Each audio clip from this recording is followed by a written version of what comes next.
Banyak banget yang gagal paham ketika gue bilang jika Timothy Ronald diputus bersalah dan masuk penjara, dunia kripto akan hancur. Mereka gagal paham karena mereka nggak bisa berpikir jauh. Jika Timothy diputuskan bersalah, masuk penjara, yang akan terjadi adalah semua orang akan bilang, tuh kan bener, dunia kripto itu adalah dunia tipu-tipu. Dunia investasi lah, trading lah, semuanya itu bullshit, semuanya itu adalah judi. Kenapa? Karena mayoritas masyarakat sudah sakit hati dengan ini. Apa yang dilakukan oleh Timothy melalui Game of Attention ya, itu keren banget ya, followernya jadi banyak banget, engagement banyak banget. Jadi jangan disalahkan kalau dikatakan bahwa influencer kripto terbesar itu adalah Timothy. Itu benar.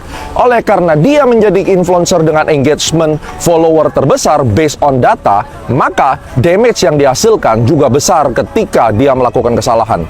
Dan hal tentang Timothy ini tidak hanya berhenti di dunia investasi. Kenapa? Karena ini sudah masuk menjadi konflik sosial kehidupan masyarakat. Banyak Gen Z yang dianggap terpengaruh dengan cara berpikir dia, yang mungkin itu bukan Timothy yang asli, tetapi itu merupakan game of attention-nya dia.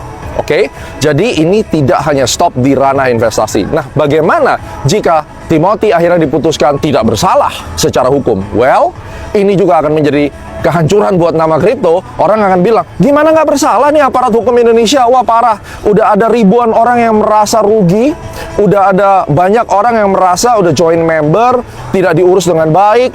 Kan pasti banyak pasal-pasal yang lain yang bisa disangkakan. Akhirnya apa?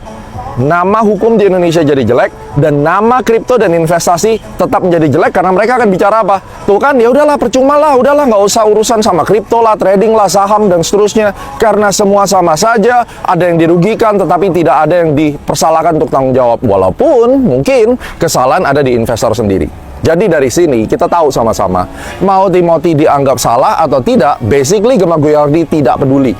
Tetapi yang gue peduli, nama, credibility, dan citra dari industri investment di Indonesia sudah rusak. Damage sudah terjadi.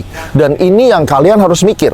Daripada ribut dan terus-terusan begini, kenapa nggak duduk mediasi? Karena kalau mediasi, hasilnya akan berbeda. Mediasi dilakukan berarti dunia kripto itu adalah dunia yang ada titik kejujuran di situ, dan dua belah pihak mengakui sama-sama ada kesalahan, berakhir dengan damai, dan dunianya, ekosistemnya menjadi baik lagi. So, this is my point of view. Mohon maaf kalau kemarin saya tidak menjelaskan, karena saya anggap kalian sebenarnya sudah smart. Ternyata memang benar, banyak SDM rendah yang tidak bisa berpikir karena mereka terlalu gampang untuk hidup instan. So, sebarkan video ini supaya kalian tahu dunia sedang tidak baik-baik saja dan ekosistem investment menjadi terancam dengan game of attention yang tidak bertanggung jawab.